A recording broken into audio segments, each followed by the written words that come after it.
diw man kon may sa yaay mu ne ma diw sama yaay man ko bon mu ne waaw mu ne sa yaay ndeke kooku sama bàjjan la noonu lañ xamantee man a moom te sam benn booy ko fi indi camembert donc dañuy sant yàlla di def ndànk di dal parce que ñun tam ñu ngi gën di jëm na mag di gën a am ay espoir ci Sénégal parce que xam nañ ni nouvelle génération yi ñoo dara defar Sénégal boo demee en l'occurrence le député Sonko dégg ko ni muy teewale Sénégal di nga xam ni Sénégal am nañu yaakaar ci Sénégal bu bees bi di ñëw waaw ngay toog ak ay ñu mel ni Mame Adama Gueye ñu lay toogal di la xelal ngay toog di waxtaan ak ñoom un avocat comme lui mu gëm Sénégal munoon na gëm li gars yi gëm mu gëm ko gëm yàlla di la expliquer di la convaincre si ñu gëm Sénégal nga xam ni am na Sénégal vertu ba léegi vertu deewu fi comprendre yow tamit sa mbaax moo tax nga la xaaral ma rappeler sama grand Bibson dem wër sama numéro ba jot ko ñu xaar moo grand mi ñu def kii mënoon na la si bañ a fekk n'est-ce pas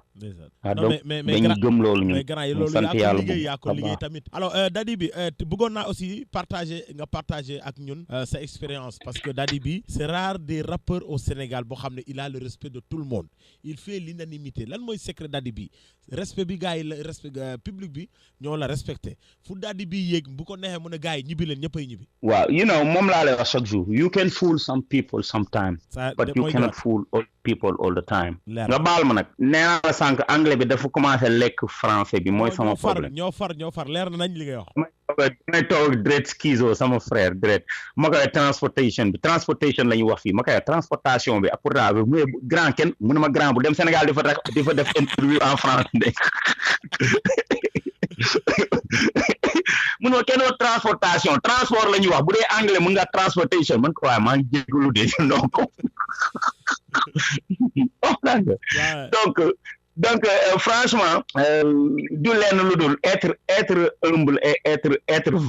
ni ñu ko waxee être franchement vrai avec les gens comprendre nga da ngay nekk dëgg ak nit ñi waaw nit ñi boo nekkee dëgg ak ñoom rek dëgg bi ngay dem ba bu ñu la gisee dëgg la ñuy gis boo waxul dëgg sax day grave waxoo dëgg da après da ngay nangu ne waxoo dëgg comprendre nga tey jii nii ngay def par exemple man maa ngi xam nga ñëpp xam nañu ku jege Tanor Dieng la sama papa la waaw mais man ànduma ci yi muy def te bu ñu toogoon dinaa ko wax maa ngi Amérique maa ngi fili mais ma ñëwee Sénégal dinaa ko rencontré xanaa ko am sa papa war ko rencontré dëgg la mais dinaa ni ko père de man li ma gis tu lii ak ñii d'accord ma ci comprendre nga ainsi de suite mais du tee sama papa lay doon n'est-ce pas dëgg la waaw ainsi de suite man je suis le seul rappeur bokk naa si seul rappeur bu taxaw nangul Ablaye Wade ay kii ay li mu fi def. waay publiquement et puis mais waaw nëbbu ma ko ba léegi dama koy wax nit ñi mais li problème bi mooy que ni troisième mandat bi man laa doon xeexuma réalisation Ablaye Wade parce que dama gis jaxarantam mu def ko en 10 ans mu 12 ans. waaw doomam bi mu doon forcé aussi te newoon nga benn son ne ko Karim ne fait pas le poids.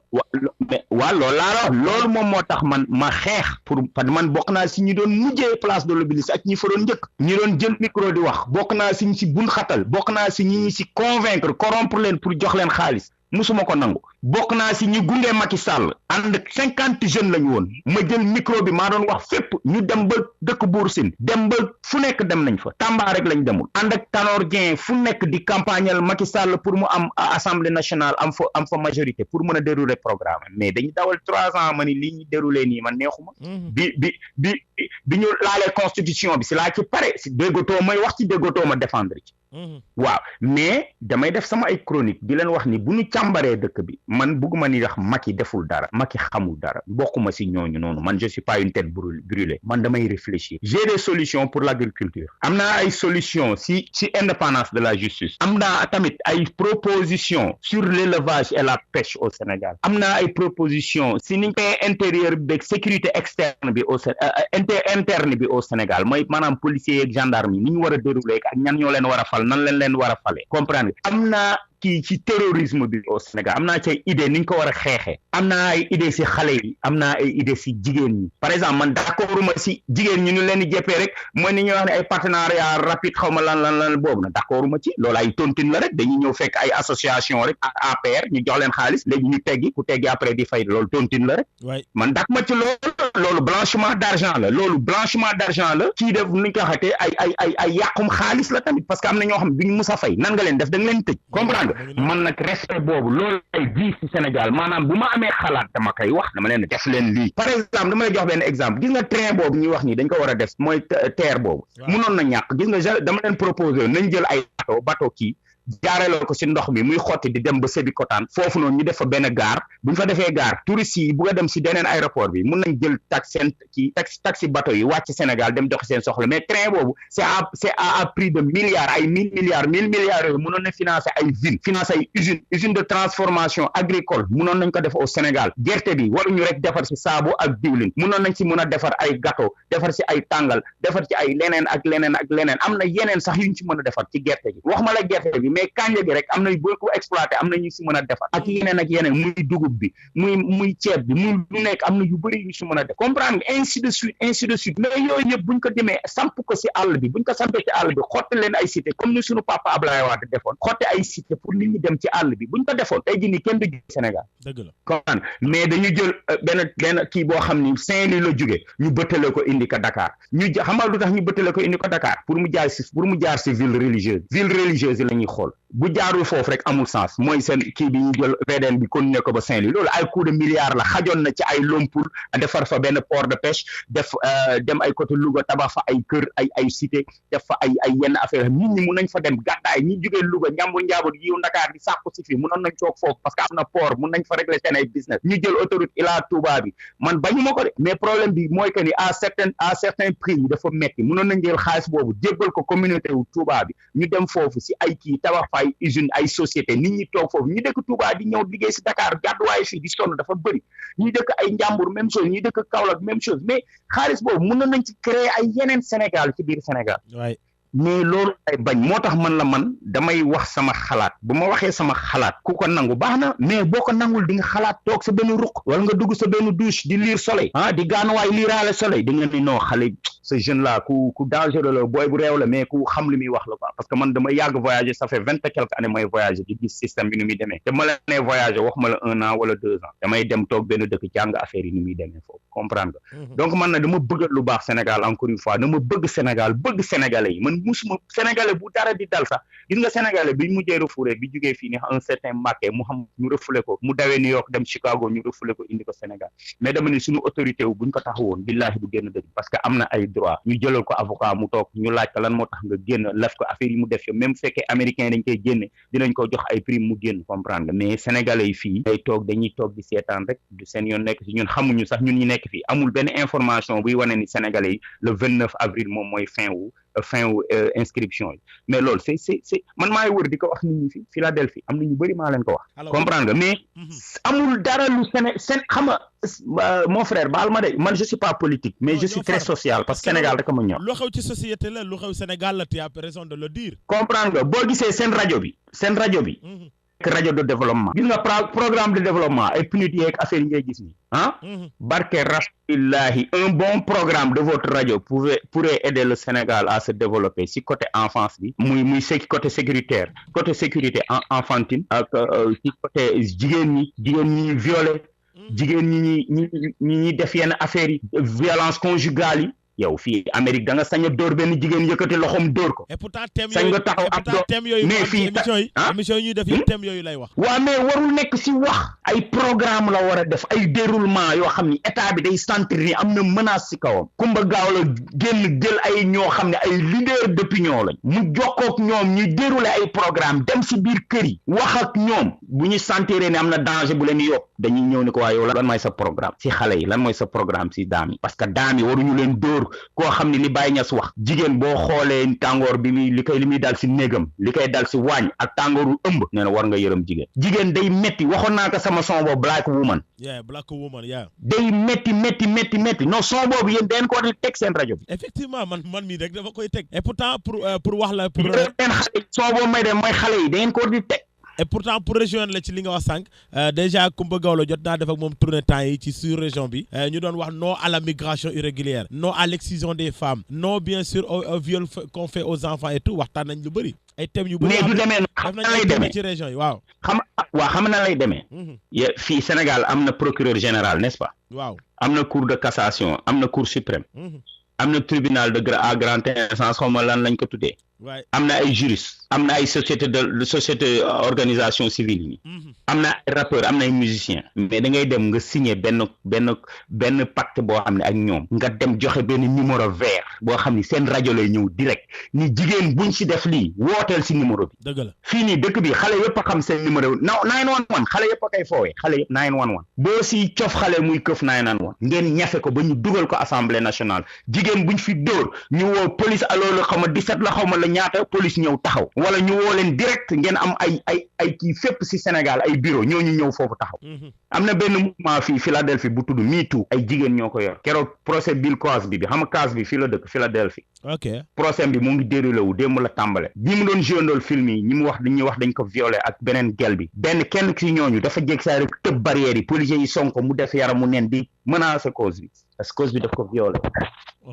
ainsi de suite mais c'est parce que xam nañ seeni droit mais jigéen Sénégal amul droit man tey si suba benn maire dafa jabet 3 grammes 40 et quelque suba ni jëkkër ji am na oto ni ko yóbbu ma Abbas na maama am akii foofu jëkkër ñi ko noonu dañ la bindalee insuline del dam say insuline maire bu jàngul école nan lay jamelee boppam insuline. merci vraiment. mais moom laa lay wax ni donc du ay violence rek gis nga dafa am ay affaires yoo xam ni c'est ay violence familiale du violence conjugale yoo xam ni nit ñi ñoo ko war a faj te nan lañ koy fajee mooy ay comme seen rajo bi mënoon na di couvrir lool muy ngeen joxe benn numéro vert boo xam ne dañ koy ñafe ak procureur be cour kii njaay jàllale ko ba nga xam ni ku am problème rek bu ñu wootee si rajo bi rek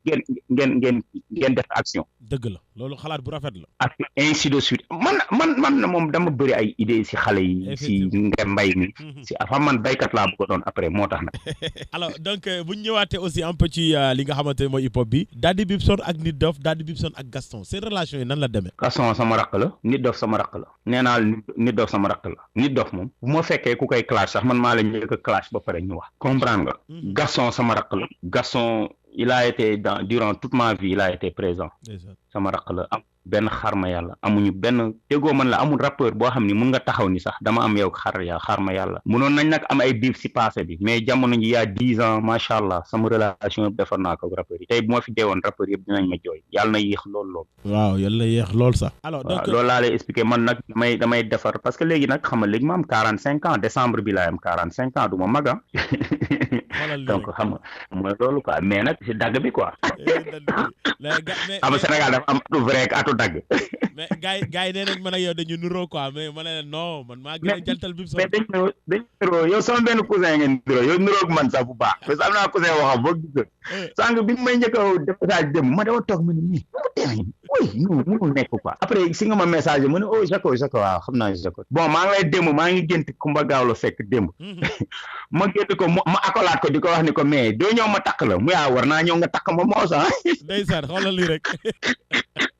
barke Baye Niass wallahi wa taalaahi wallahi barke Baye damaa ree ba sox ab ma ni mais ni mu mën a nekk waaw pour te dire rek coofeel bi ma am si Sénégal rek la quoi dama bëgg Sénégal. alors donc Daddy bi waaw ragal naa dina am doom bu tudd Sénégal quoi. amin alors donc Daddy bi vraiment da nga nekk genre royukaay ci jeune talent yu bëri ci hip hop Galsen bu ñu xoolee li nga job yëpp ci hip hop Galsen am na loo xam ne dans ta vie dund nga ko ci hip hop bi wala rappeur def na la ko mu metti la. non man ba leen rek ma metti si hip hop bi ba léegi leen rek peut-être ma lay wax leen rek sax damay wax ñaari affaire mun naa wax ba ñetti affaire ñett ñoo ma metti waaw mais bi ci gën a tiis bi nga xam ne moom gën a tiis mooy Jibril li mu dem li mu génn àdduna metti na ma waaye mënuma ci dara coobare suñu borom la. ndeysaan waa moom sama rakk sama xarit sama lépp bon beneen bi ci topp mooy bi ma bàyyee Rapadio. ndeysaan loolu bokk na si li ma gën a marqué sama life demoon na ba benn instant yi mënatuma koon dékku quoi. waaw moom loolu dafa ma marqué quoi dafa ma marqué trop bon bi si toppaat bon parce que Rapadio dafa ma metti ma parce que dañu jaxase man ak Iba. waaw man loolu moom moo ay erreur xale la ñu nekkoon ay fougue de jeunesse ñu jaxase ñu ku si nekk tamit sentir ni yow la mais Iba man ak moom rek wax dëgg fa yàlla ni ñu mel man ak moom suñu diggante ni mu mel dëgg fa yàlla jamono ji nii ku fekkoon Rapadio bi instant yi la ku ñu bëggoon jaxase yow yaay génn Rapadio. mais jaxase bi la maanaam Iba moo la dàkkarab wala yaa dàkkarab Iba lan mooy nekkoon problème bi. non ay jaxase yoo xam ne jarul wax parce que looy fàttaliku rek mun na méttiwaat ba mun nañ lay wax mais xam naa ne dañu jaxase parce que Iba man ak moom rek duñu mus a xuloo Iba lu nekk def nañ ko si àdduna bi Iba fu mu xeex naa ba France fu mu kaase Iba bokk nañ kër France bokk nañ kër fii Iba jugandoo loon di defandoo lu nekk lu mu am daf may woone ma am naa lii am ma jox ak lii ak nii Iba lu nekk defal na ma ko lu nekk daj naa ko pour moom it lu nekk daj na ko pour man kooku sama frère la déggoo li ma la dama koy réclamer Iba man maay frère comprendre nga bon beneen bi si topp mooy waa Pifras waaw parce que Pifras li ma gën a naqari mooy ñoom ñoo ma def Pifras ñoo liggéey ñoo def ba Daddy Bibson am existé Cool Coxis nee naa la c'est mon deuxième grand frère waaw kooku Sénégalais yi dañu war di xam kuy Cool Coxis l'a beaucoup fait waaw Coxis moo njëkk a rap si wolof rimé ah bon déggoo Maxi Crazy di la ko wax xanaa Coxis laa njëkk a dégg mu rap si wolof rimé Sénégalais ay rap ay kii lañ ay français lañ doon rap ay temps français rek lañ doon rap nee naa la français bi nag la ñu war a bàyyi mais bon li ma la bëgg a wax rek mooy que ni génnum Pifras génnum Rapadio ak ñàkkum Jibril loolu moo ma gën a kii sama lépp lu ma def si hip hop loolu rek nit nag musuma def nit ñi nag ñenn ñi ñu tooñ ma yenn saa ñu def ma tooñ leen loolu moom mënul ñaax ay jeunes la ñu woon mais yooyu du amati waaw mais dara hip hop moom gaal seen neex bi moo ëpp naqari bi wax dëgg fa yàlla yàgg nañ si am ay gel yàgg nañ si am xaalis yàgg nañ ci tukki yàgg nañ si def lépp lu jeune di rêve yàgg nañ ko si def te man hip hop moo tax ma xam Baye Niass hip hop moo tax ma dem Medina Baye ba xam Baye Niass waaw donc man hip hop moom wax dëgg fa yàlla li ma lay gàcce gàllaam hip hop moom moo def sama life ma doon définir hip hop mooy Baye Niass ndeysaan alors donc Daddy bi aussi bu ñu ñëwee ci li nga xamante ne mooy sa carrière da nga am carrière bu riche parce que bu ñu xoolee projet yi nga génnee franchement ba léegi par rapport ak mbind li nga doon bind ba léegi gars yi ñu ngi koy dund au quotidien muy benn mais deuxièmement Daddy bi jékki-jékki rek ne dafa bëgg a bàyyi hip hop lan mooy problème bi. waaw mais dama leen ne 13 album bi may génne nii mooy 13 album mooy ilal ëbët bi bu génnee rek may bàyyi quoi. pourquoi le chiffre 13. dama bëgg a bàyyi mais bu ma la nee bàyyi hip hop laa la wax de maanaam gars yi bàyyi génne ay album hip hop mais mun naa jël càgg Kumba Gawlo wala Viviane woo ma ci benn son ma ñëw defal ko ci 16 mesures yi sa fa dem sama yoon. alors pourquoi le chiffre 13. mooy Baye Niass baa bi ak yaa bi alif benn la. waaw baa ñaar la yaa ñaata la 10 muy ñaata 13 muy Baye nag Baye mooy Baye mooy bàyyi. Baye mooy Baye waaw. donc du hasard nag foofu laa 13 rek non man je suis pas un king qu'on détrône king buy joxe souveraineté après toog nekk fenn benn sage di leen di xool bugguma nekk ba fii di rap si kanamu booy duñu xam lu may rap ak affaire yooyu man yàlla dimbali na bokk naa si wax ma la rappeur mais jeunes yu ëpp audience si Sénégal bokk naa ci sant yàlla donc man personnellement bugguma nekk ba loolu mu am benn sama crédit bi ma am si kii bi mu jeex quoi donc damay utiliser carte yi ma am ma demee ba benn sama arrêté na commencé jàppale jeunes yi am na ay benn label bu ma bëgg a teg bu tudd Fannaaw boo xam ne day yëngatu si wàllu spiritualité ak événementiel ak peut-être tamit production ak audiovisuel donc am naa yenn matos yoo xam jëndagum naa ko dama ko bëgg a indi Sénégal liggéey ak ay jeunes yu mel ne ay Bilal ay Rifu ñu teg fa benn entreprise ay Elage toog ñu teg ko entreprise dimbali jeunes maanaam tey jii foo demoon benn studio ñu war la fayeeku 50,000 boo ñëwee man mun naa la ko sax 10,000 wala gratuitement ça dépend si sa talent ak yéene bi may am ci yow donc loolu laa bëgg a def au Sénégal benn développement participatif ak boo xam ni damay jàppale li ñu tëyee jeunes yi sama xel tamit dafa nekk na si di rajo un jour loolu moom sama kii bu gën a ngand la nekk quoi sama projet bu ngand benn rajo bu wax leen laa ko bëgg a tuddee donc loo xam ni la boobu ba léegi maa ngi koy ñaan yàlla xam naa yàlla na ma ko ñaan incha allah. d'accord alors donc bu ñu ñëwee aussi ci li nga xamante ne mooy projet bi donc mu war a nekk last album alors bu génnee lan lañ ci incha allah parce que yow gis nañ ne da nga saa yoo génne waan projet da nga daan dugg ci région yi donc Daddy bi bokk nga ci rappeurs yu gënoon siiw ci région yi parce que yow da nga doon jege population bi. bon man pour te dire bokk naa si rappeurs yi nga xam ni dem naa ba jéggi ak gaal benn dëkk bu suuf Sànke Fuuta la nekk mais côté Mauritanie bi dem naa ba jéggi ak gaal ak dugg demee sama rakk bi tuddee dugg demee ndeysaan am booy la ñu déggi ak gaal ak Ibou Fass ak am Fall ñu teg ay matériel bi si ay bateau lañ ko ay gaal yooyu di puus nii lañ ko fa teg ñu dem tëgg foofu dëkk bi pour lekk sax problème lu ngand lay nekk ndax li moom dëkk bi dafa metti dafa gent nga gis gars yi copains foofu laa njëkk saa benn waaye tourné fee rek di wax bu ngeen jardin moo ko luy jardin ndeke sardine la bugga sardine mais bu ngeen jardin aw ko xawma lan jardin man ko waaye luy jardin mu ne ma xool mu ni man ko sardine waaw xam nga dem naa ba ay dëkk yoo xam ne entrée ay entrée 25 entrée 50 francs biir Casamance dans le Sindian waaw ay Koutengoor dem naa ay dëkk yu bëri dem naa ay dëkk yoo xam ne ay entrée bi mooy loolu comme dem naa ay dëkk yoo xam ni da ngay def entrée ay 3000 4000 5000 jëm kaw mooy loolu man aroon kii man daal naa dem représenté bu ñu paree sax xaalis bu xawee kii sax ma la ak graaw jëlal xaalis bi ma dem sam daa doon kii waaw xam nga li ma la waaw man benn dëkk rek laa musul dem Sénégal dans tout le Sénégal Kédougou waaw rek laa musul dem amul dëkk bu ma musul dem Sénégal nag de Bakel à Podor de Podor à Saint-Louis de Saint-Louis à Dakar en passant par dëkk yi ngay romb yëpp waaw jigéen beneen axe bi nag def naa ko Dakar ba Ziguinchor ba biir Cap Skirring ba si région yi ay Sindian yenn dëkk yi ba Goudomp laaja rappeurs yi fi dem Goudomp bëriwul de def naa ay pakoti lañ la wax moo fa demoon ak affaire yi ndeysaan yal na ko yàlla yërëm waaw donc man amuma lu may ragal Sénégal nee naa dama bëgg Sénégal dégg nga man dama la dafa yomb dëgg la man dama bëgg Sénégal mon frère dama bëgg Sénégal I love Sénégal dama ko bëgg gis nga man fii nii dëkk bi ma nekk nii barke Maulana Cheikh Ibrahima bu du woon faju sax du ma fi yàgg ndeysaan dëgg la te parce que toog naa benn instant j'avais Simon rek laa doon gis moom doon jàppale te mënatu moon dëkk di ko laaj chaque jour xaalis comprendre waaw donc après ma dem BZA dajale li ma fa am yëpp jënd sama ticket ñëw fii Dadi bi oyof nga nag dëgg nit ko oyof nga ma ñëw sant yàlla fii yàlla def ma ñëw rek même pas ay quelques mois yàlla may ma fi green card loolu di xéwal mais loolu yëpp Maulana moo ne sa ginnaaw ak Cheikh Mamou Essa waaye même déggoo li ma la dégg naa la ne ma ne la Baye mooy master musicien bi Baye mooy maître de cérémonie bi ñun ay instrument la yi ñuy peew daaw waaw Bibson demal fee nga wax ma dem wax Bibson demal man du ma ci tuus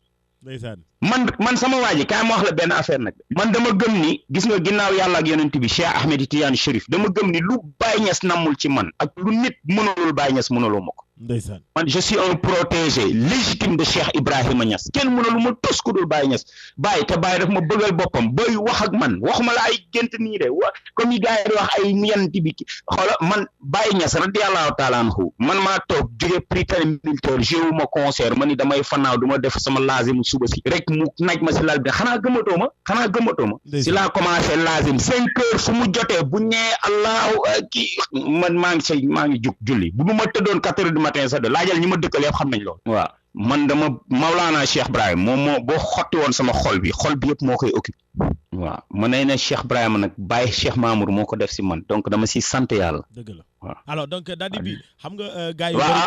ma may la beneen exclusivité acca joxal dem naa ba Londres fi mu génnee àdduna Thomas Hospital 10e lii chambre bi 7 la xaw ma lii bi 7 la xaw ma 7 xaw ma 8 dem naa ba foofu ba toog foofu ba gis benn dem naa ba foofu man xam nga loolu sant yàlla ku Baye bëggul doo ko am waaw man jërëjëfee Baye rek laa ba xoolal man jërëjëfee Baye point xam nga man Dadi bi man personnellement man mii di wax ak yow chrétien la mais li tax man li ma gën a marqué ci say son spirituel mooy ci soldaaru Baye bi ngay naan azli azan laa la toppee xaw ma lan bi ngay expliquer histoire leer ba sappoon après ndax teeru ngeen ko mu ne waa teeru xaw ma lan histoire boobu noonu nga relaté noonu waaw dafa nekk benn histoire boo xam ne chaque fois mais kaay ma wax la waaw mais gis nga am naa benn xarit bu nekk bu dëkk Thiès chrétienne la xam nga lu muy wooyee boppam la chrétienne de Baye Niass ndeysaan loolu lay wooyee boppam man ko bon mu ne ma waaw man chrétienne laa de mais man taalibe Baye laa man ko bon mu ne ma waaw man ko waaw mu ne yow da nga foog yow rek a bëgg Baye man Baye ni ma gisee nii ak kanamam beeg ni mu rafetee ak affaire yi man fan sam laa bu mag a mag man ko waa kon baax ko pour te dire nit ki ak ku si nekk li ngay bëgg xam nga tey jii ni yow am na ñoo xam ne ñoom la bëgg sa jëmm ji lañ la bëggee am na ñoo xam ne sa voix lañ la bëggee am na ñoo xam ne sa idéologie lañ la bëggee am na ñoo xam ne nag kër gi nga dëkk lañ bëggee am na ñoo xam ne vélo lañ la bëggee mais bëgg moom bëgg la rek dëgg la moo tax Baye nag mu ni waman yuhibuni waman yaraani fi jannatin xuldi bila boxtaani waaw mu ni nag nit boo ma gisee rek nga bëgg ma rek xamal ne yaa ngi ci àjjana bu amul benn sikki sàkk bëgg la wax de waxul yéen musulman yi waxul yéen chrétiens yi waxul yéen juif yi dafa ni koy xam ne gis na ma rek mu bëgg ma xamal ne yaa ngi si àjjana bu amul sikki sàkk waaw àjjana nag dañ koy définir waxuma nag àjjana bi ngeen di gis ne mais àjjana mun na nekk lu nekk waaw boo xoolee yàlla sax buntu àjjana yi ñoo ëpp buntu safara yi ndax yërmande bi yàlla am si jaamam àjjana buntu mi 8 la safara buntu yi 9 la dëgg la alors waaw mais loolu yëpp sant yàlla la nag man ne moom laa la man je suis issu d'une famille chrétienne et musulmane effectivement donc damay sant yàlla man munuma xeex kenn si Sénégal munuma xeex chrétien yi munuma xeex jullit yi munuma xeex kenn. alors bu ñu ñëwee tuuti ci Daddy Bibson aussi parce que am na ay jeunes yoo xam ne ñoom dañu ñëw rek en cours de route lañ la xamee Daddy Bibson lan lay tekki Daddy Bibson pourquoi le mot Daddy Bibson. Daddy bi moom maa si yokk mais Bibson sama papa ko déformé Bibi la jógee Bibi sama bàjjen moom ko wooyee Sosokoli maa ngi koy nuyu bu muy déglu sama bàjjen bu nekkoon Gabon moom doon wooyee Bibi sama maam d'accord si parce que sama kër dafa amoon sama biir tur ñu bëri xamuñu ko mais sama biir tur dafa am benn Bruno bu ci nekk. D'accord donc suñu kër suñu biir kër dafa amoon ñaari Bruno léegi sama tonton bi ñu xam moom lañ ma jox turam moom moo ngi France ak man donc léegi ñun ñaar ñu mënuñu wooyee nono léegi ñoom ñu koy wooyee nono man ñu jël bee bi yokk si bii ak i sama tante ñu dox ko Bibi ñëpp Rufisque boo demee Rufisque boo laajee Bibi Koli rek la ñu wax Rufisque sama copain d'enfance yi Bibi Koli alors mais Daddy bi boo demee Tëngéej man Tëngéej boo xoolee Tëngéej moo koy dox ni day mel ni sama biir néeg laa ne waaw Bibi Koli ay Pa Assane Seck xam nga ko Pa Assane Seck damay dégg turam ci pëpp sa laa koy dégg ex manager Viviane Pa Assane kooku ñoo foondoo doon footballandoo alors mais pour te dire rek boo ma waxee dina la wax Bibi Koli ñëpp a ko xam tamit sama maam dafa nekkoon docteur bu siiw notable foofu nekkoon président au 3e âge bi président Immaculée Conception président Jeanne d'Arc de Dakar président Croix-Rouge international départemental de Rufisque ñëpp xamoon ko mu nekkoon fa docteur ophtalmologue le seul au temps doon dimbali Mbaye Jacques Diop doon dimbali ay ñu bëri doon faj ay xaar mbay doon fay ñu bëri ñëpp a ko xam docteur Koli ñëpp a ko xam te ngeen da nga gis ay boss ay directeur de société ay ministres yoo xam ne ay sa maam moom xaraf bu ma ko waxatee comprendre nga la bëgg expliquer rek. alors donc Daddy bi gis nañ ne am na ñu bëri ay grand yoo xam ne old school yoo xam ne boo waxee dañ lay wax ci seen i jaar-jaar bokk na ci buñ la wax hip hop dañ lay naan man ay temps benn son laa amoon pour ñu teg ko dana am problème dama daan doxee fii ba fii benn tubay laa amoon jaar-jaar boobu est-ce que Daddy Bibson dund na ko mun nga ñu wax tuuti. da ngay laaj xuma suñu histoire man ak moom ak mbote bi ñu dajaloon 4 heures du matin. mbote nga wax de. laaj ko xuma waa ay Zal Baron ak Isaac de Gibraltar ñoo ñu invité woon Métropolis ñu dem war a tëgg. grand yi ñu pare grand yi xam naa soirée bi doxul woon quoi. ñoom ñoo doon tëgg quoi ñoom ñoo organiser woon seen soirée ñun dañ nekkoon ay guest star yooyu ñu ñëw soirée bi doxul ñu tëgg ba pare grand yi amuñu paas bi ñu jox làqatuñu ñu pare ñu gisante grand yi ni ñu leen ñu ni booy gis nga lu fi nekk moo tax ñu daw sànq ba léegi dara nekku fi ñu leen ok man a xumaan ñu tax suñuy bagage xuloo yoon bi yëpp di ñibbi ñu tafante maanaam moom Métropolis lañ tafantee laa la wax ni boulevard bi foofu lañ tafantee maanaam moom ba Médina rue 43 dañu taxaw 43 rek benn mbote fële fee ndekete mbote bi gaañ di tëb di ñu tiit foog ñu jinne la ñu jaar man xumaan bu ñu dawee taxaw ne laaj ko li ma lay wax ni lo exclusivité la tam ñu daw jaar ne mbote bi Dakar ñu fële beneen côté bi ñu demaat beneen côté bi maanaam moom ñu jekki saa rek gis benn gaañ waaw mais gis leen suñu mbote bi dañ yi gis leen ko ñun waa non maanaam moom si lañ rek maanaam xumaan si lañ juboo noonu si instant lañ juboo te yoon bi yëpp ñoo ngi ko tafante. alors donc Daddy bi yan groupe ngay fàttaliku yoo xam ne sa jamono bi ngay doog a dóor ñoom ñoo fi nekkoon te même bu dee nekk Suprême VIP Suprême Esprit Suprême Black Allen Tou Kocc Barma ak groupe bi nekk na beneen groupe ay Tim Timol am na beneen groupe bu nekkoon biir yëmbal xama fan benn dëkk noonu foofu na si biir banlieue yi groupe boobu seen son boobu sax xamoon naa ko dama ko fàtte léegi son boobu dañu jekk saa man ak Maxi Crési dañu jekk saa rek di ko rabandoo nii di tooñ xamal ma la ay mais waxuma nag suñu grand yi ay dëggiti yooyu parce que ñoom mooy loolu ay dëggiti yi ay awadi c'était normal ay am na benn gars bu tuddoon Donge xam nga affaire yooyu ay Supreme Black Syndicate Rufisque comprend amoon na ay groupe comme Mergi Klein yu nekkoon fële Kaolack you know what I mean waaw amoon na ay beneen groupe bu nekkoon Thiès damay fàtte seen tur Siki Saka non Siki Saka après la beneen groupe bi nekkoon Thiès damay fàtte ñoom Malick Diallo family xaw ma nan family Malick Diallo ak beneen gaanam bi damay fàtte nu mu turóo gaayam kii bi ak sërëm bi ab sa moo ngi France waaw amoon na ay groupe yi ñu xamoon daal yoo xam ne ñun daal ñoo ngi doon góorgóorlu si scène bi ñun ñoo doon nekk si concert yi di kërëng mais ñun ñoo ñëpp nag ay xarit lañu woon ñoo doon dajee di àndandoo yéen saa kër gi BMG 44 dama fàtte dama dof xanaa yow BMG 44 waaw Bibson BMG 44 sama waa ji loolu ñu kenn mënu leen fàtte non après nag si la daara ji family ñëwee daara ji family alaaji man amee daara ji family daara ji alaaji man for ñëw bàyyi pi phrase dem formé leen rap ajo ñuul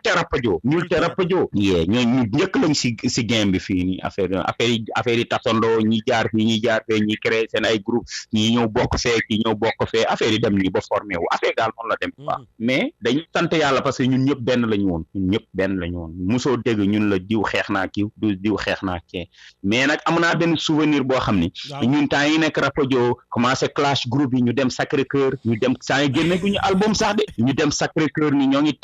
essayé suñu album bi ku wér xam sa bopp ni ñoo ngi koy essayé ndeysaan ñuy dem rapajo ñuy dem Sacré-Cœur benn concert fekk waa PBS a fooroon tëgg xam nga daara ji la xaw ma PBS am na ko fooroon tëgg waaye ñu ñëw rek groupe yi di ñu wax wuu rek ñu dugg si balancer son bi di wax wuu gars yi bu ñu nee wuu ñu leen teeng ba affaire bi commencé nag di neex booy ñuy tëb rek ñu bàcc gis nga bi ñu bàccee ñoo ngi ñëw di get down bi professeur yi sax dañu ñëw di ñu laaj kañ ngeen di tëggal concert dama wax mais neexoon na daal sama waa ji dafa neexoon barke sëñ bi laa lay di billaay wallaay ndeysaan non hip hop dafa neexoon hip hop non sama waa ji hip hop léegi lañ koy toog gi booy di jéem a ñàngal ku nekk di ñàngal te ñi ngay ñàngal yëpp xam nga mooy lool mais nag sant yàlla bu baax a baax mooy li ma la jërëjëfee hip hop man dama bëgg hip hop nag dama koy bëggee parce que li ma am si live yëpp hip hop la. alors benn jour yaa ngi may nettali bu ñu nekkee gàlle Gaston ci kaw terrasse bi noonu man ak yow ak Azou Atomique ak Gaston nga may nettali bi nga waree enregistré ci ak Viviane et frère donc bi ngay fase sa kanam ñàngal yooyu xam genre anecdote boobu yaa ngi koy fàttaliku. non loolu mooy bi Ambroise Gomis bi ñu defalee émission bi noonu si tànganaa bi foofu pourtant tànganaa bi man maa ko repéré sax wax ko ñoom buuba sama grand la tamit buuba Ndour après ñu tegu si tànganaa bi mais xam nga man dama doon def benn suggestion rek par rapport ak succès Sistafa nii la pourtant Sistafa mënoon rap partition bu après bon gel bi moom man sama xarit la nag Viviane moom wax dëgg fa yàlla mënu ma koy wax bokk na si ñi daa xaway Sénégal elle est positive tamit ku baax la bon après man dama demoon benn suggestion même gis ko woon quoi après ñu xaw laale bu ndaw la woon nii après buuba moo ma doon calmer affaire yooyu mu waxee ne ay non ñoom Keyti nee na nice na ak Nick moo la mais Nick ak Keyti bu ñu nee nice na rek dafa war a nice man dama doon faalewu ma Nick faalewu ma Keyti bon loolu yow ay wax la woon mais xam nga Keyti ñëpp xam ni sama frère la yenn saa yi mu jàpp ma Keyti day jéeg saa muñ dajee mun ma sa biir bu ngand bi doo ko toj instant yi moom moo am biir bu ngand man instant yi taay fin laa gisee xale instant coof laa xale yi instant yi boo gisee dañuy barre de alors Dady bi aussi donc nekk na loo xam ne tey donc am nga parcours bu am solo ci hip hop Galsen loo xam ne rappeur du ko gaawati am il faut le reconnaître aussi donc mu nekk loo xam ne tey buñ doon ci mbër ñu ne la am nga hygiène de vie bu baax parce que tu es resté intact donc lépp loo xam ne respect ci hip hop ñu ngi koy am ci Dady bi lépp loo xam ne quelqu'un qui est engagé dañ koy gis si moom bu ñu naan ay bind lyricalement dañ koy gis si moom te musique da ko bëgg mais dafa am ouverture aussi alors mu nekk loo xam ne aussi da nga ko jëlee au commencement jusqu'à la fin mais est-ce que loolu Dady bi yomb na. waaw en fait mooy li ma la wax je suis famille triple man sama maam Olivia Correa daf ma yar si loolu daf ma yar si nit da nga waroo fen benn yar ma ni nit waroo di wax loo munul war ma ni nit waroo di wax loo bëgg waroo di nit loo munul daf ma yar ni heure boo amee 8h boo amee rendez-vous 8h nekk fa wala 8h daf ma yar si ni nit dafa am heure yay dox moo tax moo la heure yi ngay génn heure yi ngay dugg xam nga daf ma yar si ni nit da nga war a xam looy bëgg man sama maam balaa mu génn àddina ndeysaan li ma mujjee wax sama maam Olivia li ma mujjee wax mu ni ma man foog naa ni yow da ngay def kon suñu mbokk yi di way funaanaa affaire yooyu man ko non mère man du ma way funaanaa de affaire yooyu donc xam nga daf ma yar si ma nit da ngay gëm say mbokk da ngay gëm fi nga jógee gis nga may réclamé wu man Casamance c'est parce que dama nekk Casamance sama maam am fa ay hectare am fa kër ma fay dem di fa def ma nekkee Sénégal presque genn wàllu sama temps wu Sénégal yëpp Casamance laa koy def man dama bëgg Casamance dama bëgg wax ma la ay bëggantu comme yi gars yi di def nii di mbubboo Casamance man dama bëgg Casamance am fa ay mbokk dama am ay mbokk Casamance di fa def ay 1 mois 2 mois du ma tëgg concert du ma def dara damay dem rek toog di ressourcé wu di dugg si bois sacré yi di dem si àll yi di dem ay Sindian di dem ay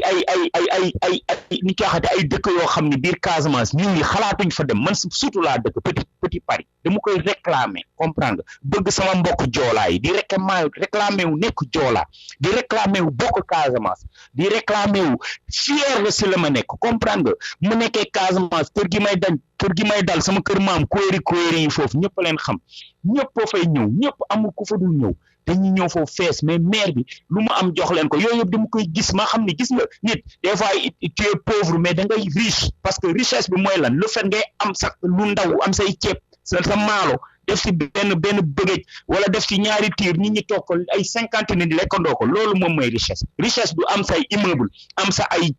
yàpp yoo xam ne da nga koy lekk tey mun na la rey sax wala nga am ay kii yoo xam ne AVC rek lay nekk wala nga am lekk boo xam boo koy lekk sax du neex parce que yaa ngi am ay problème yaa ngi xalaat nan ngay amee ay milliards yaa ngi xalaat nan ngay fayee say millions yaa ngi xalaat kan moo lay liggéey ni loolu amul Casamance da ngay gis ni rideau néeg sax yenn saa yi du am buntu ay rideau lañ fay def xam nga Casamance ngay dugg néeg dëkk ak jaan te jaan bi du la faale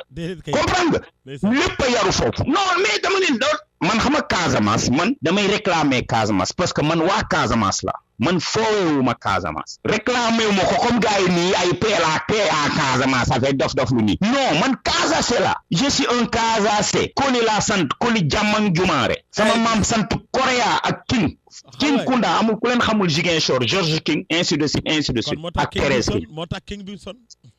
mais mënu moon bokk feneen fu dul foofu dëgg la moom dem ba pare nag bokk si nag si famille boo xam ni famille géwël man sama yaay géwël la fii rappeurs yi nga xam ne am nañ yaay géwël ragal nañ ko wax ma fier ci loolu parce que sama maam buur géwël la Cheikh Yirim Numbaan Seck di nga ko dégg boo duggee si IFAN dem musée de l'IFAN di nga ko fa fekk boo gisee ay RTS dañuy wax ay affaire am comprendre nga dem musée de Thiès sama gàllay sama kër maam Thiès moom mooy seul kër bu ñu tabax Thiès te ndox laalu ko te moo ngi doon taw donc dama bokk ci famille boo xam da ngay judd ñu lay jàngal alxuraan di la jàngal hadis di la jàngal ni ñuy jaamoo suñu borom di la jàngal ni ñuy respecté ni donc man ku wàcc nag sa ànd boo dem nag fekk fa borom alors man ci famille boobu laa bokk dama bokk ci ñaari famille yu noble alors Dady bi léegi bu ñu ñëwee ci li nga xamante ne aussi mooy album sa premier album ban nu mu tuddoon mu ngi tuddoon Abul Faydu spécialement dédicacé à Baye Cheikh Ibrahima Niass après nga ñëwaat deuxième album bi deuxième album bi mu ngi tuddoon Soleil de nuit jantub guddi lan moo taxoon titre boobu man daf ma marqué sama life waaw jantub guddi mooy bi ma nekkee si lëndëm xamu fu ma jëm je t'ai dit ma ni la previously dama ni la man dama nekkoon jaxasoo xamu fu ma jëm parce que ma demee Tëngéej sama maam bu jigéen dugal ma catéchisme ma demee Thiès ñu dugal ma jàng alxuraan ma di jaxasoo ba benn jour ma amee ay 14 ans muy wër Cheikh Ibrahima Niass ba man maa ko doon laajteel sama bopp dama gisoon benn butiku naar boo xam ne ay photo ma fa nekkoon may laajte kii ne kan la ñun ma Ibrahima Niass la tudd ay naar ñoo ma ko waxoon man leen kii mooy photo yi yëpp ñun ma waa photo yi yëpp moom la ma koy wër di ko wër ba yàlla def ber 97 ma dem Medina Baye dem foofu 97 li ma la wax nii ma dem 90 fin 90 dina Baye dajanteeg xamaa dañ mu yóbbu ma si Imam Hassan Cissé foofu jaruma fa jël wér ma fa jëlul wér da parce que dama bëggoon xam lan moo nekk ginnaaw àdduna bi luy yëngal àdduna bi après àdduna bi luy am yàlla bu dugalee ñi àddina dugal ñi safara après lan mooy am xam nga yooyu yëpp ma koy sa xaw ma ko après nag par la suite ma dajeeg benn waay bu nit ñu Babs médiator révélateur moom man ma am naa benn waay bu tudd kii Baye Cheikh Mamour ka am bëral ak moom ma dem seeti Baye Cheikh Mamour mu xamal ma yàlla xamal ma mbóoti xam bu ne xamal yàlla moo bi day grave mais xamal yàlla du xamal benn nit boo xam day nekk si benn trône di affaire yooyu loolu du xamal yàlla parce que yàlla lépp a ngi si moom lépp nekkul si moom comprendre nga yàlla moo sàq àdduna bi donc nag il faut nga xam àdduna bi nu mu demee loolu moom may xamale yàlla nga xam ba xam sa bopp xam yaay kan xam fan nga taxawee si àdduna bi loolu nit da koy xam dafay yegg dëgg la xam nga xam nga limon boo ko presse te day nekk jus de fruit mais jus de fruit natul nekk limon donc après jant guddi ban moo ci tegu après jant guddi ma feebar bu métti si laa génnee 6 titres yooyu ma tuddee ko boobu ba léegi may wax ak sama yaay di ko wax boobu ba léegi lii moo am ma def si ñetti son diddee ko am na son boo defoon ci cimetière ci armeel yi nga naan bu ñuy pra ba léegi bi ñu fi bàyyee ba léegi waaw donc yooyu yëpp si moom laa ko dédicacé d'accord après ku may firil bi yooyu gënt waaw après bi nga paree ci après waaw ma paree si boobu ba léegi waaw après boobu ba léegi dama dem France def 1 an et demi 1 mois 8 mois am fa soxna am fa toog ok bi ma ñëwee ma def double album ak sama benn xarit bu ñu tuddee Kader moo ko produire def double Ama Diop mu def benn double album bu tudd double album bi dafa amoon ñaari album benn bi SDF Sénégalais de France benn gaay bu tudd Ndëngs moo ko Ndëngs te mu nekk Jolof nekkoon France moo ko produire beneen bi Ama Diop moo ko produire bu tuddoon ni ñu koy xatee ay jës bu nag si laa doon sound sama sound boobu sound clash bi ak Fata soo la amoon d'accord après jës bu bi nga ñëwaat ci ban après jës ma def ay junju après ay junju après ay junju si laa def sant rek. sant rek. waaw donc sant après rek ma def sant rek ma def sant rek moom booy Dakar bi. après sant rek ma def banati ma def mise à jour. mise à jour. après mise à jour ma def waaw après ma def Philadelphia Story. waaw mooy dernier album bi maa ngi waaj a génne double album nii. alors dafa am benn son bu ma marqué liy rap si man di man luy wax si man di man ana ñu naan kooku kana. waaw Bibson wax jooju. waaw loolu si kii la bokk si kii temps refrain bi man ak Gaston ñoo ko bindandoo ah pour bañ a lekk crédit bi parce que nit ku nekk da nga koy jox gloire am quoi da nga koy jox gloire am. man Gaston ak Djibril ñoo bindandoo refrain bi. ok. je me rappelle si lañ yéeg si kaw si benn xaritam ñu lekk ñuy añ foofu mooy mais saay son kañ la ko bind man ko léegi laa ko bind mun ma non saay da nga garaaw de mun ko léegi laa ko bind te depuis bi ma génnee Pifras album yi ma def yëpp album yooyu yëpp ñoom ñee nekk meilleure vente ak meilleur album au Sénégal. gis naa loolu. waaw loolu sant yàlla la tamit. mais wax jooju lan la doon junju luy rap si man du man luy wax ci man du man. mais li wax ci yow lan la. bonne question. yow tey ñaanuma ko yàlla tey ji nii. waaw tey ji nii boo xamoon sax doo waxati. dëgg la. waaw donc nit ki liy wax si moom lan la. comme que boo deewee doo waxati boo xamee doo waxati. boo feebaree sax am na nu mu demee wala nga nekk dans le coma doo waxati. doo waxati waaw. waaw loolu lan la. donc loolu noonu nit war na ci xalaat. kooku xam-xam la laaj. waaw donc man mii du ma Bibson donc am na lu nekk si ginnaaw Bibson di ko def Bibson te loolu du Bibson. dëgg la ndeysaan. alors donc Bibson balaa ñu ñëw ci mot de fin bi et tout. donc fi ma bëgg a ñëwaat rek mooy dafa am benn gaayan boo xam ne il faut ma ñëwaat ci moom parce que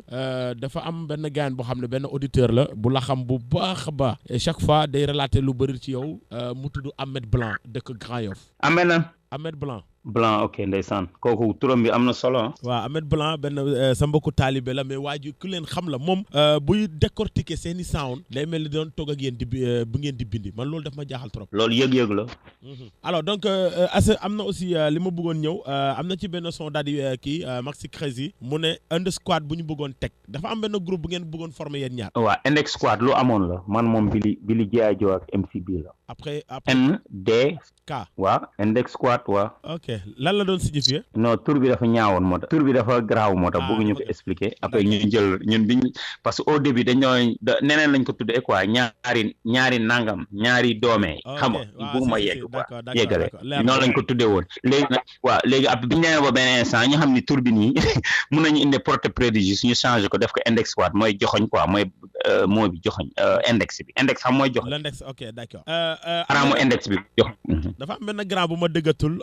dëgguma sax déjà ngeen wax ci lu bëri muy le grand Maxi Crazy lan mooy seen relation léegi gannaaw bu ñu déglee palanteeru walanteeru bi gannaaw bi nga ñëwee ci yow ak waa Pinal ngeen def benn son. non xoolal palanteeru walanteeru moom Maxi si boppam lu mu gën a rëccu si àddunaam la bokk. ndeysaan waaw lu mu gën a rëccu la parce que ay temps la ñooy gaa xam nga monté ko parce que ñu ñëpp ay jeunes la ñu woon. waaye fougue de jeunesse bon ko monté waaw biñ ko monté tamit mu gis loolu après mu ko regretté ndeysaan balaa sax may ñëw Sénégal moom ma doon woo ñuy jokkoo ma ñëw Sénégal ñu kon ne di gisee parce que ñoo bokk Cheikh Mamour Crazy maa ko yóbbu si Baye Cheikh Mamour mu tarbiya. ndeysaan Crazy ñoo dëkkoon Crazy maa ko présenté jabaram bi ma amee ñaari jabar maa ko présenté jabaram sama fans la woon. comprendre nga ma am si wàll bu ngand bu ma ci dox. yaa may dégg. Crazy sama xarit la. Crazy bu ñoom moom buy ngénte man dañ may jox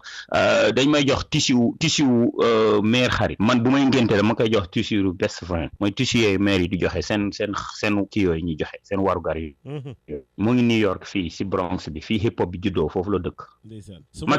la amee lu ko jaaxal sax bu ko amee lu ko jaaxal sax man lay woo bërki dem rek woo na ma ñu toog di waxtaan. ma woowaat ma si lendemain bi di ma merci si ma wax ak yow li ma wax ak yow daf ma remonté waat lu bëri. su ma la nee Billy Diadio sa number 4. waaw sama raq la sama lépp la gis naa ko dégg nag du ma fen bi ma jee dégg daf bëggoon ñu teg si benn morceau super jamono mais période boobu man maa ngi feebar te mënu ma ko wax dama feebar période boobu sama bët yi sax gisatul woon bu baax si moo rek a xamoon loolu si Sénégal waaw sama bët yi gisatul woon bu baax jabet maa ngi ma sonal dëgg ma paralysé sama benn tànk bi sama benn frère rek moo nekkoon ak man bu tudd Amadou Fall Bodian rek kese keneen nekkuloon ak man. su ma la nee Dread Kizo loo mooy tontu. Maxi Crazy sama xarit la sama doomu ndey la sama everything la Maxi Crazy moom. amul Dread Kizo. xam nga maa ngi leen di Iba. sama frère la kooku si sama frère la mais Maxi Crazy du sama frère ay ruu yu bokkandoo ñun ñaar ñi même ruu lañ ñoo bokkandoo même ruu bi. waaw Dread sama rakk la. skizo da ngeen ñaan daf tay neen baat bi may metti tay man ko sa baat bi lu koy man da xam lu ma koy metti waaye non mais bii man xamul sama baat bi may metti man non mais bii bi xamul jaaxal na ma sama baat bi xam jaaxal na ma ma xam tooñkat laa man damay tooñ rek man ni may gis ni tooñ rek laa non bii c'est-à-dire da nga bet ñu bëri surtout ci interview bi parce que man li ma doon gis ci yow li ma doon xalaat ci yow ak ni nga mel nii c'est bizarre donc da nga nekk nit ku ouvert free donc simple modeste tu vois daf ma yëm daal ñu ngi waxtaan ni comme si voilà. non uy ma bi gën a dee xam nga lan la man instant yi li ma gën a manqué nag lenn rek la.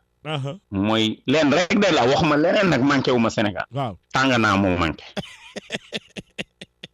barke Mawlana Ibrahima Niass sama nga toog sax di ko wax nit ñi ñu may reetaan ma leen non billahi wallahi ku ma mënoon yónni temps est passé direct bi mu ñëwee mujjee dernière fois Sénégal indil na ma ay 50 ay 20 laxas sërëm moo ko jëndoon ay laxas yu saf waaw mu ngi ko jëndee xam fan la ko jëndee ay nee na xam nga fàtt naa ban dibi la ko jëndee mënu ma si saay laxas yooyu barke Mawlana lekk naa ko 3 mois dama ko congelé ba mu wow kong benn laay génne par semaine. non dara bi di nga ma faj.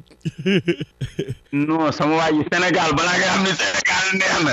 Allahu akbar nga génn gis nga Gambie rek boo fa demee xam ni Sénégal la neex gis nga ñun dañ leen may conseillé ay Gambie ay Mauritanie ñi ngir bu ñuy dugg Sénégal non ñuy feccee doo xamoo sax ñu demee mais Sénégal la neex barke sëñ bi laa la ni Sénégal kenn du ko yàq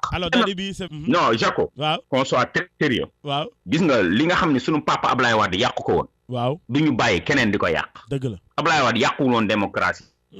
bien au Sénégal nañu waxante dëgg lu koy neexoon da koy wax musu ko yàq man pa boobu xam nga kañ laa ko gis mais bés ma ko gisee naa ko baalu àq dëggantaan waaw non dama lay expliquer rek waaw mais Sénégal kenn du ko yàq kenn nag duñu nangu kenn yàq ko parce que Sénégal du Monaco du Angleterre du Royaume-Uni du yooyu yëpp Sénégal du monarchie du royaume Sénégal dëkk la bu indépendant et souverain lu leer laa lay wax nag duñ kenn du ko yàq kenn amee président yoo xam ni bu ñuy daanu ñu leen di tëj Sénégal lu leer laa la wax moo tax dañuy sant yàlla bu baax a baax mais Sénégal mon frère bu la ñaan ngay voyage ci àdduna bi fu nekk xam naa peut-être sax yaa ngi koy def mais bu la yàlla xiir ba nga toog benn dëkk del ñibbi Sénégal dara daaxu ko dara amul dëkk bu ko dàq ndeysaan alors léegi man nag maa ngi sant yàlla bu baax voilà bu ñëwee ci côté sargal di leen wax ni kontaan naa sa interview bi trop alors bu ñëwee ci côté wér-gu-yaram bi daldi bi rassurer say fans ñi lay déglu auditeurs yi naka nga def léegi est-ce que tan am nga ko yaa ngi si jàmm et tout non temps yi damay def ay 45 pompes nii appui avant nii dama ko dóor ay 45 yoo xam ni direct la ngay compter 1 2 3 ba 45 buñ buggee conseil yi ma dóor ko barke sëñ bi waxal waay instant direct fu muy nekk moom direct moom ci lu muy nekk numéro nga woo ko ñoo bokk on est il vit à 10 minutes de chez moi nii sama ñoo dëkkandoon après mais yàlla da ko jox soxna temps yi nii waaw gis naa ko ci mu dem effectivement waaw mais ñoo doon mbokkam yi foofu noonu mais pour te dire rek sénégalais bu ko américaine gisee sax day bëgg ndax am na leer bu sunu maam yi nekk si moom foofu laa dem keroog xale yi topp ma ndeysaan nga ne leen mais bul ko wax sama future femme bi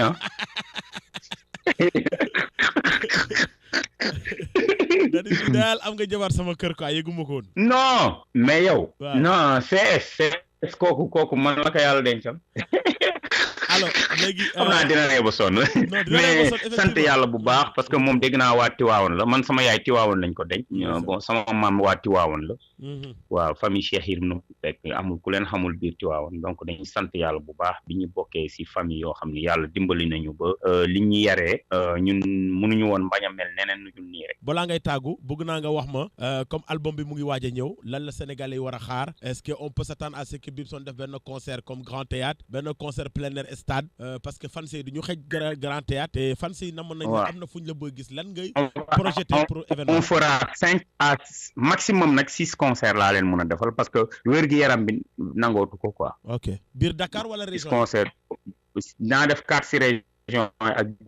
biir Dakar ok benn stade ak benn Grand Théâtre waaw loolu laa programmé benn stade bi ak benn Grand Théâtre ak benn Casamance foofu laay tàmbalee parce que sama maam yi fa lañ jógee ak ku jëndi CD nga dédicacé ko sa bopp parce que gars yi dañ ko soxla trop CD yi dañ koy dédicacé ba pare sax balaa kenn di ko jënd ku ko jënd di nga am dédicace waaw neex na kon ma bàyyi la nga tàggatoo Bibson donc waaw donc li ma leen di tàggatoo rek mooy ñun ñëpp ñoo bokk Sénégal bu ñu def violence bu ñu wootee violence bu ñu woote ci xeex bu ñu woote ci ay confrontation nañu woote ci lenn rek maanaam ñu ñafe pour Sénégal jëm kanam ku am ay idée Sénégal tamit boo ko mën a éjecté ñuy éjecté comme mooy loolu et puis que ñun ñëpp ñu xeex pour jàmm jëm kanam waaye nag xeex bu am